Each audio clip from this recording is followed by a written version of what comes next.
மன்மதன் கையில் இருந்தபோது கருப்பஞ்சாராகவும் புஷ்பங்களிலிருந்து தேனாகவும் காமரசம் பொழிந்து லோகத்தை மயக்கி சிற்றின்பத்தில் சிக்க வைத்தது. அம்பாள் கையில் அதே 2 ஆயுதங்கள் அவளுடைய கருணா ரசத்தை பொழிகின்றன. பிரதியாக நமக்கு தாயாரிடம் பக்தி ரசம் பெருகுகிறது. அவளுடைய கருணையும் நம்முடைய பக்தியும் ஒன்று சேர்ந்து ஏற்படும் ஆனந்த பிரவாகத்தில் தன்னை மறந்து பேரின்பத்தை அனுபவிக்கிறோம். தான் மயங்குவது மாயை, மகா கெட்டது. தன்னை மறப்பது ஞானம், நல்லதில் எல்லாம் நல்லது. இப்படி அம்பாளிடம் ஒன்றை இடம் மாற்றினால் நிகிருஷ்டமானதே, நீசமானதே உத்கிருஷ்டமாகிறது, உயர்ந்ததாகிறது என்பதை பார்க்கும்போது நாம் பண்ணிக்கொள்ளும் அலங்காரத்தை எல்லாம் இடம் மாற்றி அவளுக்கு பண்ணிவிட்டால் உயர்ந்த பிரயோஜனத்தை அடையலாம் என்று புரியும். நாமே அலங்காரம் பண்ணிக்கொண்டால் அது அகங்காரத்தை கொடுக்கிறது. அந்த அலங்காரத்தை அவளுக்கு பண்ணி பார்த்தாலோ அது அகங்காரத்தை கெடுக்கிறது. சுருக்கமாகச் சொன்னால், இந்திரிய நிகிரகத்தை அம்பாள் கையில் உள்ள புஷ்பபானமும் மனோ நிகிரகத்தை இக்ஷு தனுசும் அனுகிரகித்து விடுகின்றன. இது ஏற்பட்டுவிட்டால் அப்புறம் ஞானம்தான், மோட்சம்தான், வேறே ஒன்றும் வேண்டாம். பஞ்சபானம் சுத்தப்படுத்துகிற பஞ்சேந்திரியங்களையும் இக்ஷு தனுஷ் சுத்தப்படுத்துகிற மனசையும் சேர்த்து 6 கரணங்கள் என்று சொல்வது உண்டு. வண்டுக்கு 6 சரணங்கள் இருப்பது போல ஒரு ஜீவனுக்கு இந்த 6 கரணங்கள். தம்முடைய ஜீவன் ஒரு 6 கரண சரண வண்டு என்றும், அது எப்படி ஒரு வண்டு தாமரை பூவுக்குள்ளே போய் அப்படியே புதைந்து விடுமோ அப்படி அம்பாளின் பாத தாமரையில் புதைந்து விட வேண்டும் என்றும் நம்முடைய ஸ்தோத்திரத்திலேயே ஆச்சாரியால் கடைசியில் சொல்கிறார். நிமஜன் மஜ்ஜீவகா கரண சரணகா ஷட் சரணதாம். என்ன கவனிக்கணும் என்றால், அங்கே இந்திரியங்களும் மனசும் அவள் ஹஸ்தத்தில் உள்ள தனுர்பானங்களால் அடங்க வேண்டும் என்று சொல்லவில்லை, அவளுடைய சரணத்தில் அடங்க வேண்டும் என்றே சொல்லியிருக்கிறது. நீ ஹஸ்தத்தால் அபய வரதம் தர வேண்டியது இல்லை, உன் சரணமே அதை பண்ணிவிடுகிறது என்று முன்னாடி சொன்னார். இங்கே வராபயங்களுக்கு பதிலாக அந்த 2 ஹஸ்தங்களில் இருந்தும் தனுர்பானங்களை சொல்லியிருக்கிறார்.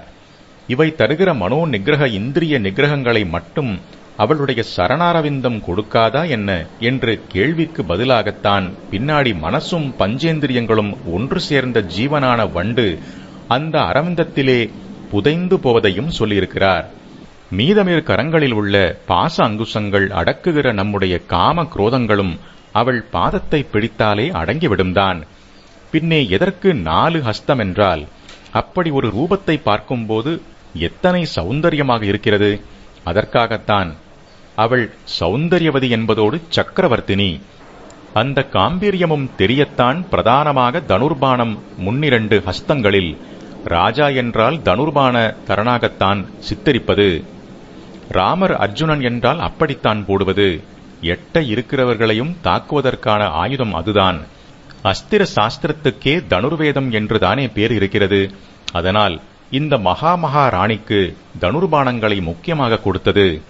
அவள் ஞான சாம்ராஜ்ய ராணி, மோட்சத்தை தருகிறவள் என்பதை தெரிவிப்பதற்காக எந்த 2 தொலைந்தால்தான் ஞானம் வருமோ அந்த ராகத்வேஷங்களை தொலைக்கிற பாசாங்குசங்களை மற்ற 2 ஹஸ்தங்களில் கொடுத்திருப்பது. பாதத்திலே நாமாக சமர்ப்பிக்க வேண்டிய மனோ இந்திரியங்களை அவள் தானாக இழுத்துக்கொள்வதைக் காட்டவே ஹஸ்தத்திலே தனுர்பானங்களாக வைத்துக் கொண்டிருக்கிறாள். குழந்தை ஏன் காலில் விழணும் என்று தூக்கி கையில் பிடித்துக் கொண்டிருக்கிற மாதிரி எந்த தனுர்பானங்களைக் கொண்டே அம்பாள் ஞானமயமாக இருக்கும் ஈஸ்வரனை லோகக்ஷேமார்த்தமாக லீலா அனுகிரக மூர்த்தியாக ஆக்க வேண்டும் என்று காமத்தில் திருப்பிவிட்டு சிவகாம சுந்தரி ஆனாலோ அதே தனுர்பானங்களால் ஜீவ சமூகத்தின் மனசையும் பஞ்சேந்திரியங்களையும் தன் கைப்பிடியில் அடக்கிக் கொண்டு ரட்சிப்பதை இங்கே தியான ஸ்லோகம் மாதிரி சொல்லி ஞாபகப்படுத்தியிருக்கிறார். கடைசியில் பார்த்தால் இந்த தனுர்பானம் பண்ணும் காரியத்தையும் அவளுடைய சரணமே பண்ணிவிடுகிறது என்று முடித்திருக்கிறார். என்ன அர்த்தம் என்றால், ஒவ்வொரு ஆயுதத்திற்கு ஒவ்வொரு சக்தி என்றால் அந்த சக்தி எல்லாமும் எங்கே இருந்து வந்தது? அம்பாள் கொடுத்துத்தான் வந்தது. நாமெல்லாம் நமக்கு பலமில்லாமல் ஆயுத பலத்தால் ஜெயிக்கிறோம். அம்பாளிடமோ பலம் முழுக்க அவளிடமேதான். அந்த பலத்தையே அவள் கையில் உள்ள ஆயுதங்கள் அவள் எப்படி என்ன ரூபத்தில் அளவில் கொடுக்கிறாளோ அப்படி வாங்கிக் கொண்டு அவளுடைய சங்கல்பத்தை காரியத்தில் பண்ணுகின்றன. அவள் சங்கல்பித்தாலே போதும், காரியம் நடந்துவிடும் என்றாலும் லீலா ஆனந்தத்திற்காக கருவிகரணங்களைக் கொண்டு நடத்தி காட்டுவதாக விளையாடுகிறாள். அவளுடைய சரணத்தை பிடித்துவிட்டால் போதும், கருணா சங்கல்பம் பண்ணி அபயமா, வரமா, பஞ்சேந்திரிய நிகிரகமா, மனோ நிகிரகமா எதுவானாலும் அனுகிரகித்து விடுவாள். இருந்தாலும் லீலையில் ஒப்புக்கு இதற்கெல்லாமும் ஆயுதம், முத்திரை முதலியனவும் காட்டுவாள். காட்டாமலும் இருப்பாள். மற்றவர்கள் கையில் இருந்தால் என்ன அர்த்தமோ அதற்கு மாறாகவும் தன் கையில் உள்ளபோது காட்டுவாள். பரமசிவன் ஞானியாய் உட்கார்ந்து விட்டால் லோகம் நடக்காதே, லீலை நடக்காதே என்பதால் காமனும் தோற்றுப்போன இடத்தில் தானே காமேஸ்வரியாகி அந்த தனுர்மானங்களை எடுத்துக்கொண்டு சுவாமியை வசீகரித்து லீலையில் சேர்த்தாள். தான் எடுத்துக்கொண்டது மட்டுமில்லை, அந்த சிவனும் கூட அதே ஆயுதங்களை எடுத்துக்கொண்டு காமேஸ்வரன் என்ற சிருங்கார மூர்த்தியாகும்படி பண்ணினாள். அப்புறம் காமனையும் உயிர்ப்பித்து அவனுக்கே ஜீவ சமூகத்திடம் காமத்தை உண்டாக்கும் அதிகாரத்தை மறுபடியும் தந்தாள். தந்துவிட்டும் அந்த ஆயுதங்களை விடாமல் தானும் வைத்துக் கொண்டாள். ஆனால் இப்போது அவற்றின் காரியத்தை மாற்றிவிட்டாள். இந்திரியங்களையும் மனசையும் விஷயானுபோகத்தில் இழுத்துவிட்ட அந்த ஆயுதங்களைக் கொண்டே இப்போது அவற்றை தன்னிடம் இழுத்துக் கொள்ள ஆரம்பித்தாள். கர்மானுசாரம் காமாதி அனுபோகங்களை ஜனங்கள் பெற வேண்டியதற்காக மன்மதனிடம் அந்த ஆயுதங்கள் ஒரு மாதிரி காரியம் பண்ண வைத்தாள். அவர்கள் கர்மாவையே பெருக்கிக் கொண்டு போகாமல் தன்னிடம் திரும்ப வேண்டிய சமயத்தில் அப்படி திருப்புவதற்கு உபகரணமாகவே அவற்றை தன் ஹஸ்தங்களில் தரித்துக் கொண்டாள். ஆக அவள் மன்மதனின் அஸ்திரங்களை வைத்துக் கொண்டிருந்தாலும் அவள் மன்மதாரி, மன்மதச் சத்ருவான பரமசிவன் ஒருத்தருக்குத்தான் காமம் உண்டாக்குகிறாள். மற்றவர்களுக்கு காமத்தில் இருந்து விமோசனமே தருகிறாள். ஞான மூர்த்தியான சுவாமி விஷயத்தில் மாத்திரம் அவள் சிவகாம சுந்தரியாக இருந்து கொண்டு பக்தர்களுக்கு ஞானாம்பாளாக இருக்கிறாள். மன்மதன் கதையை பார்த்தாலோ இதே ஆயுதங்களால் அவள் ஜீவ சமூகத்தை காமத்தில் தள்ளுகிறான். ஆனால் ஈஸ்வரன் ஒருத்தனிடம் மட்டும் ஜம்பம் சாயாமல் அவனே பஸ்பமாகி போனான்.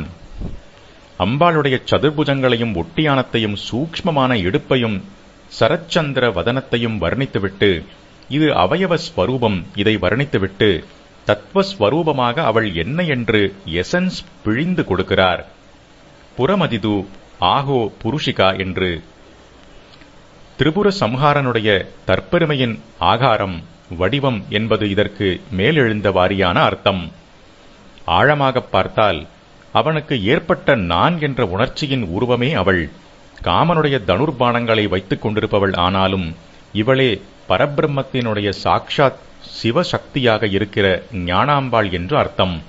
இந்த விஷயம் முந்தியே சொன்னேன். புரஸ்தாத் ஆஸ்தாம், புரஸ்தாத் எதிரில், ஆஸ்தாம் இருக்கட்டும், விளங்கட்டும். சப்திக்கிற காஞ்சி தாமாவை பூட்டிக் கொண்டுள்ள ஒடிந்து போகிற மாதிரியான இடுப்பும், சரத்கால பூரணச்சந்திரன் மாதிரியான முகமும், தனுர்பான பாசாங்குசங்களை தரித்த ஹஸ்தங்களும் கொண்ட அம்பாள் பரமசிவனின் பராஹந்த ஸ்வரூபினி நம் எதிரில் விளங்கட்டும் என்கிறார். நமக்கெல்லாம் முன்னால் நின்று அவள் காட்சி கொடுக்க வேண்டும் என்று பிரார்த்திக்கிறார். தனக்கு மாத்திரமில்லாமல் நம் எல்லோருக்கும் சேர்த்து பிரார்த்திக்கிறார்.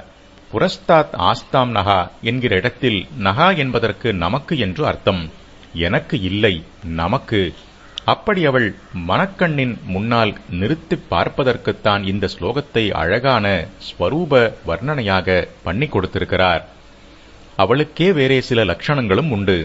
சிரசில் சந்திரகலை, லலாட நேத்திரம், நெற்றிக்கண், பஞ்ச பிரம்மாசனம், முக்கியமானதை மறந்துவிட்டேன், செக்கச்செவேல் என்று ஜோதி சிவப்பாக வர்ணம், இப்படி லட்சணங்கள் உண்டு. பின் ஸ்லோகத்தில் அந்த விஷயங்கள் வருகின்றன. இந்த விஷயங்கள் இல்லாமலே இந்த ஸ்லோகம் நம்முடைய ஸ்தோத்திர மூர்த்தி இன்னார் என்று ஸ்பஷ்டமாக உறுதி செய்துவிடுகிறது. அந்த லலிதாம்பாளின் வாசஸ்தானத்தை அடுத்த ஸ்லோகத்தில் ஆச்சாரியால் வர்ணிக்கிறார். அபிராமி அந்தாதியும் இதே லலிதாம்பாளை குறித்ததுதான். திருக்கடவூர் அபிராமி அம்மனை பார்த்தால் தனுர்பான பாசாங்குசங்களோடு இருக்க மாட்டாள்.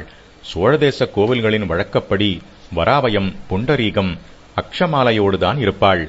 ஆனாலும் அபிராமி பட்டருக்கு அவள் தரிசனம் தந்தது இப்படித்தான், லலிதாம்பிகையாகத்தான். அந்தாதியின் 2வது பாட்டிலே அவர் தியான ஸ்லோகம் மாதிரி வர்ணித்து தனுர்பான பாசாங்குச ஹஸ்தையாக சொல்லியிருக்கிறார். முடிக்கிற கடைசி பாட்டிலும் இந்த லலிதாம்பா லட்சணத்தையே சொல்லியிருக்கிறார். அம்பிகையின் இருப்பிடம் சீதா சிந்தோர் மத்தியே சுரவிடபே வாடி பரிவ்ருதே மணித்வீபே நீபோப வனவதி சிந்தாமணி கிருஹே சிவாகாரே மஞ்சே பரமசிவ பரியங்க நிலையாம் பஜந்தி த்வாம் தன்யாஹா கதிச்சன சிதானந்த லஹரீம்.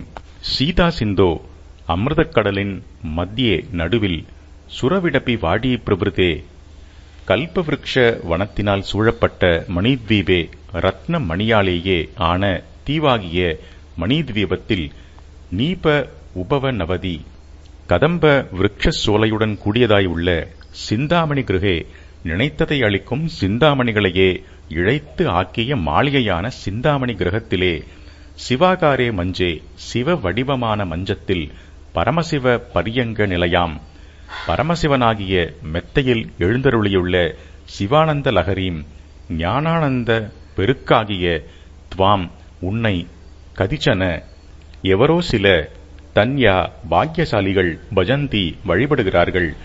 சிவனுக்கு கைலாசம் விஷ்ணுவுக்கு வைகுண்டம் மாதிரி லலிதாம்பாளுக்கும் தனி லோகம் உண்டு. அவர்களுக்கு ஒவ்வொரு வாசஸ்தானம்தான், இவளுக்கோ 2. அதில் ஒன்று பிரம்மாண்டம் என்கிறதற்குள் உள்ளேயே எல்லா கிரகங்களும் தன்னை சுற்றி வரும்படி மத்தியில் இருக்கும் மேரு சிகரத்தில் இருப்பது. அந்த மேருவிலேயே வேறே 3 சிகரங்களில் பிரம்மலோகம் விஷ்ணுலோகம் சிவலோகம் ஆகியவை இருப்பதாகவும் அந்த 3க்கும் நடுநாயகமான பிரதான சிகரத்திலே அம்பாள் லோகம் இருப்பதாகவும் சொல்லியிருக்கிறது.